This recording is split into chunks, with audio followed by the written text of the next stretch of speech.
Hey everybody.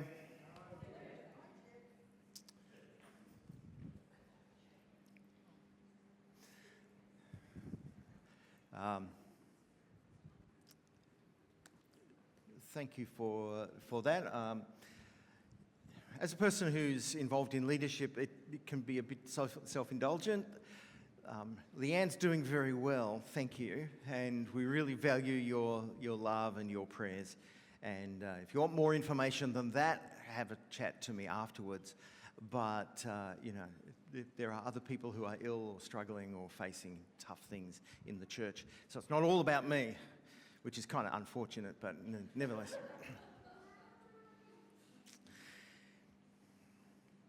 Neil Martin was a member of the British Parliament, and he was once taking a group of his constituents through the Houses of Parliament.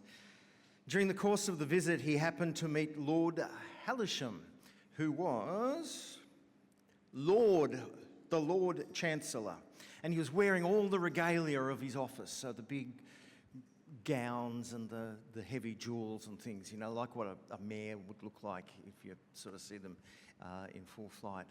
So Lord Hailsham sees this little group coming through, and he sees his friend Neil Martin is in the group, and he calls out to him, "Neil!" And without hesitation, the whole tour group fell to their knees.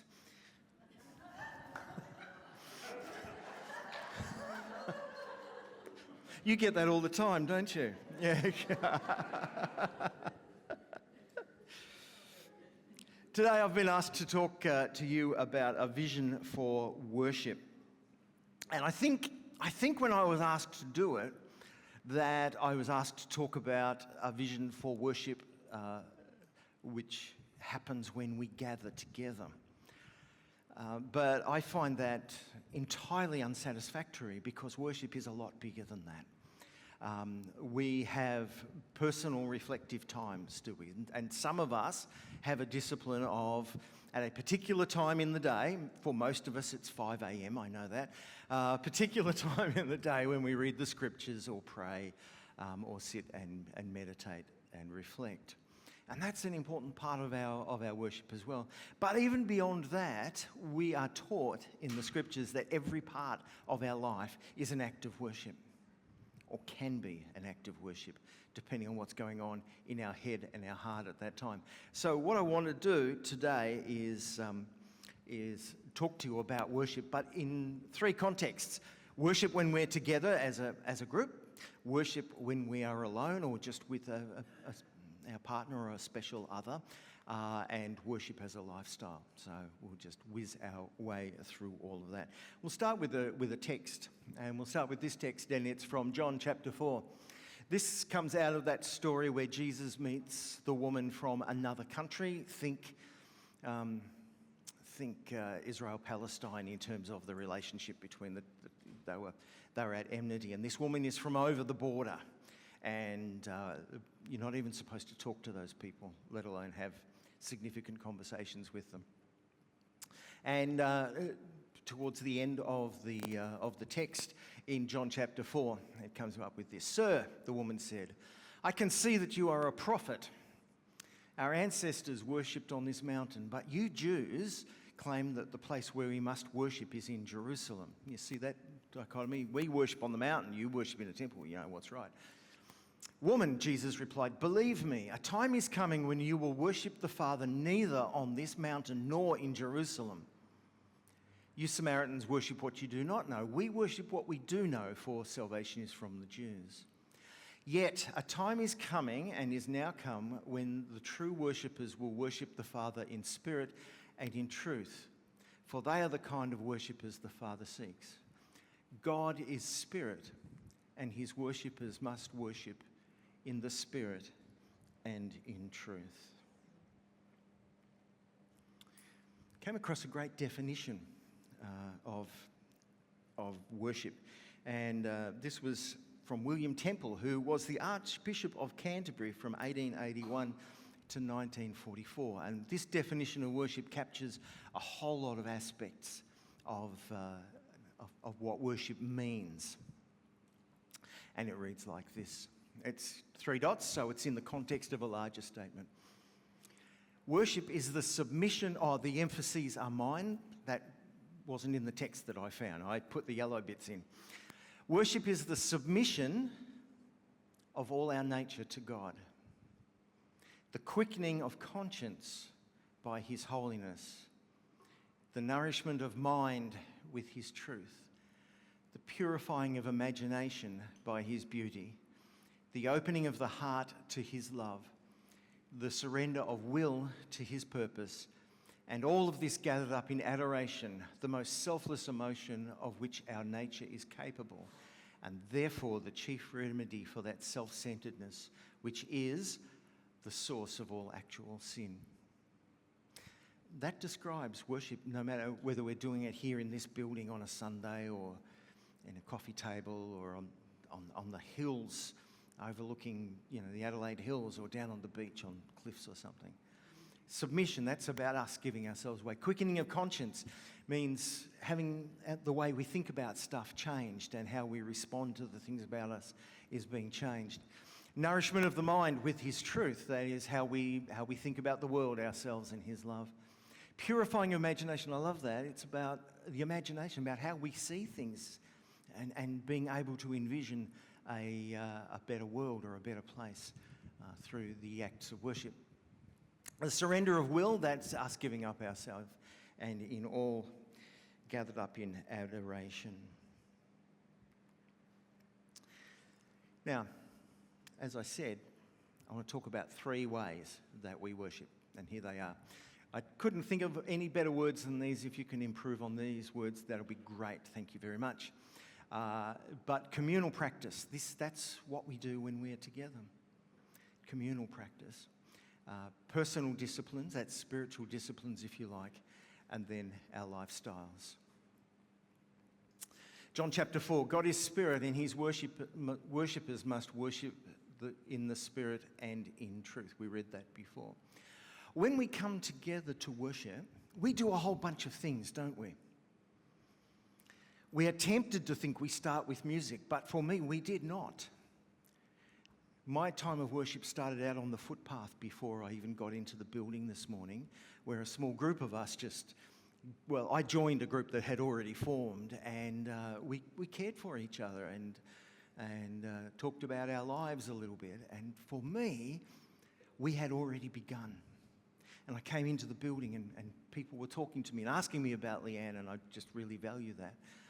It had already begun. Then we had some music, and that was good. And didn't what's your name again? Nick. Santa, yeah. Didn't Nick do a fantastic prayer time with us this morning? How beautiful was that? I just soaked that in and felt magnificent as he led us through that time, and it connected me to the Spirit in some beautiful ways. And then we broke bread together. And now you have to listen to me. Okay, we'll skip that bit and move on. And then people go, we're going to finish now with our last song. We don't finish then. We continue to connect, to love each other because of the love that comes from God. These are the things that we do. We could do other things as well. We could have movies. We have the little video clips that we do for the kids. We could have drama groups, choir groups, origami. I don't know. We might do all sorts of things as our acts of worship. But here are some principles that I think apply, that we should aspire to every time when we gather together. First of all, that it be Christ-centered. If anything else lies at the heart of what we're doing it wrong. We need to understand that it's Christ-centered. And in churches of Christ, that's further down the list, C of C. The breaking of bread, this celebration of communion on a regular basis, is an important part of our tradition. And what it does is it puts Christ right in the core, in the centre of everything that we do. Uplifting and transformational and challenging. Now that's two. They are quite two things. I heard a thing about preaching once, that preaching is supposed to comfort the distressed, is it? And to distress the comfortable? Yeah, something like that. So at the same time, uplifting and wonderful, and at the same time, if we're getting a bit lazy or slack or whatever, that we get challenged to surrender a little more to the will of God. So at the same time as being uplifting and transformational, we also want it to be challenging, that we are being called to be better people, to be more like Jesus every day. And those of us who are charged with the responsibility of organising the things that we do when we are together, we try and find that balance if we possibly can. Biblical and theological integrity. So how do you do that? My goodness, there are different points of view about all sorts of things, and that's okay as long as Christ's at the centre. But here's my charge to you, my challenge to you is, just because Jeffrey says it, or Neil says it, or Nick says it, or Rod says it, or Leanne says it. I wouldn't mistake either. Just because somebody has a microphone in their hand, does not make them right. They are flawed people capable of making mistakes and having wrong thinking. We do our best, we pray through and we think through the things that we are going to say to you. But you have to check it out for yourself. I want you to be thinking it through. I want you to check out the scriptures and think it through and say, well, does that work? Does that ring true? Is that right? And sometimes we can't control what might be uttered from the front, but in our own hearts and minds and experience, we can check that out for ourselves. Community aspect, that's important. That's what happened for me, from the footpath to the coffee afterwards till we finally get to our cars. There is this community aspect of what we do when we are together. And it's, final point, it's about what's happening in our hearts. It's about what's happening in our hearts.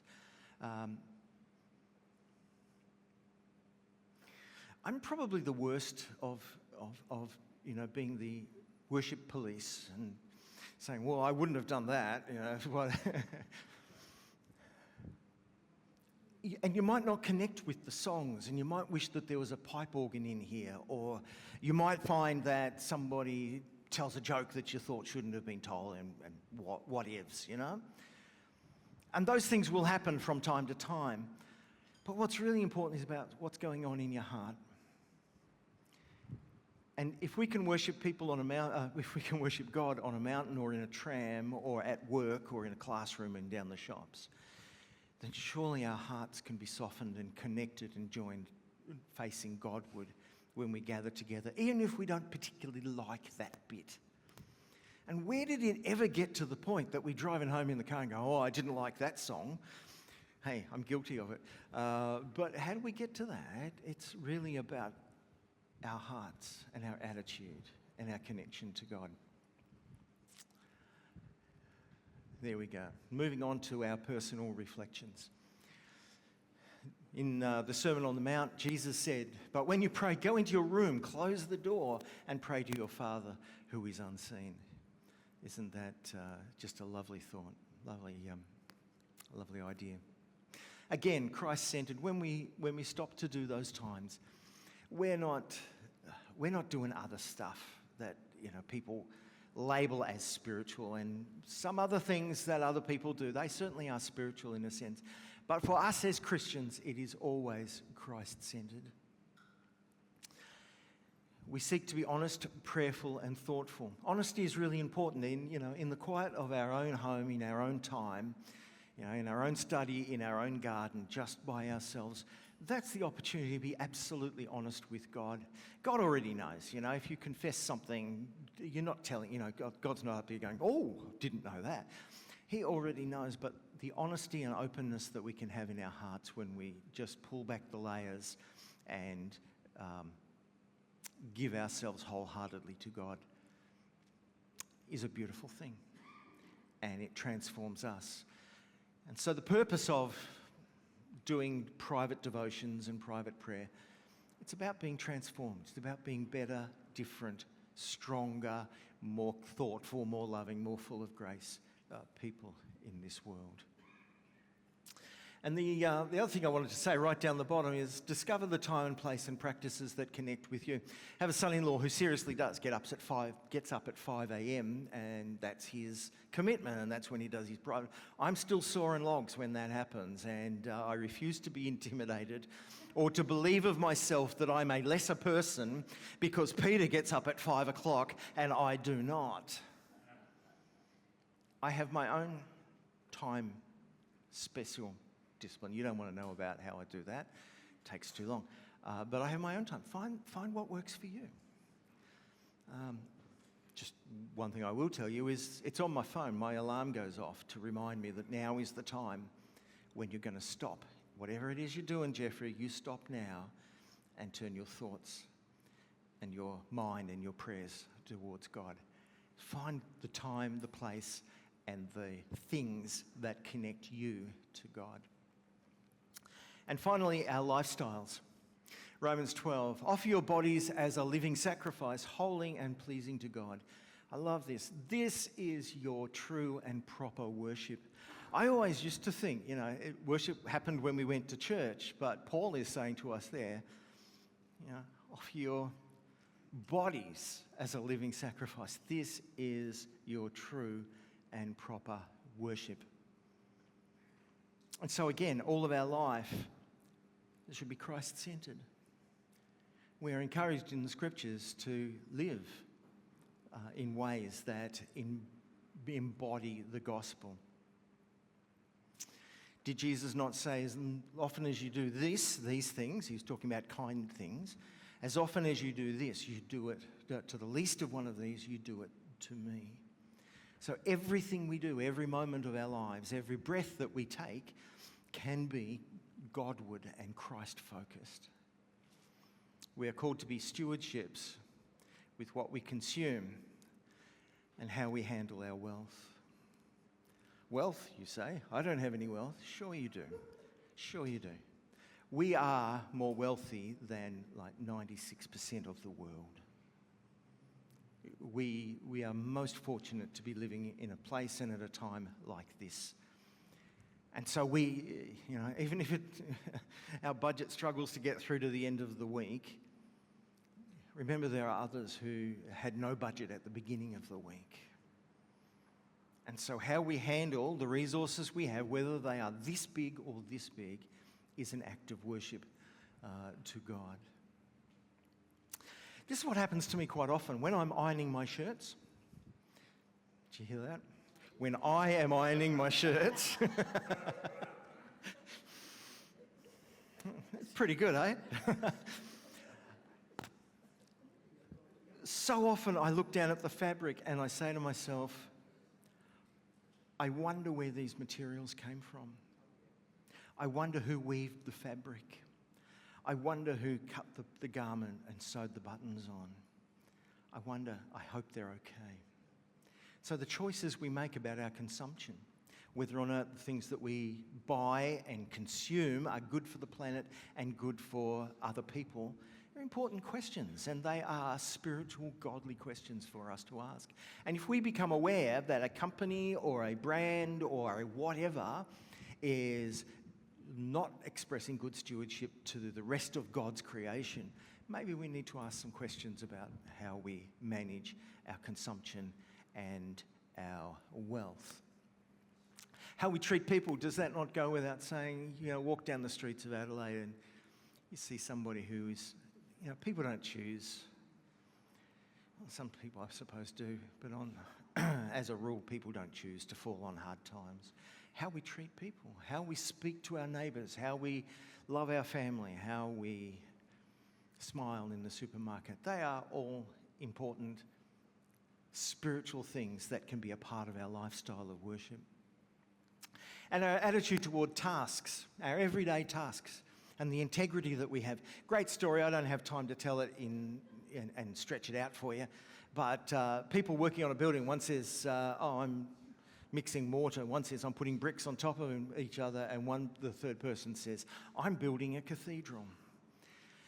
The attitude that we have to mundane, ordinary tasks can be a reflection of our relationship with God.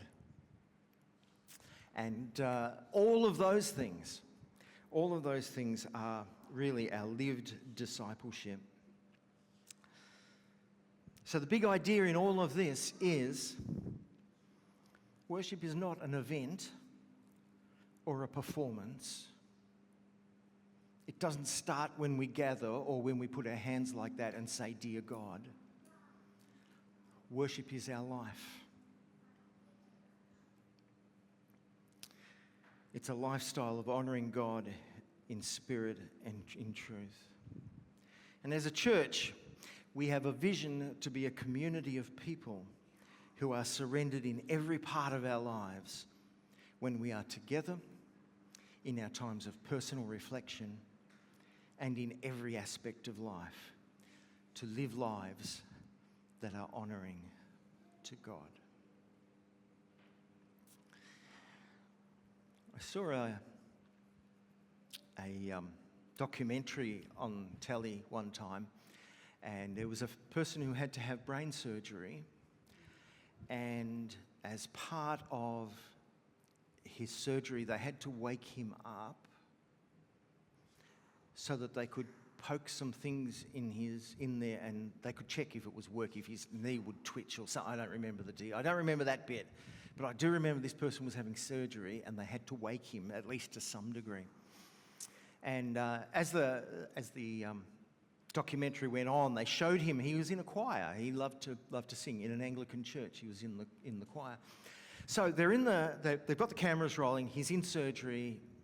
They're waking him up so that he can give them some feedback to whatever it is that they're doing.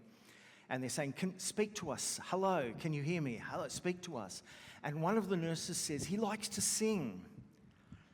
And somebody said, "Sing for us."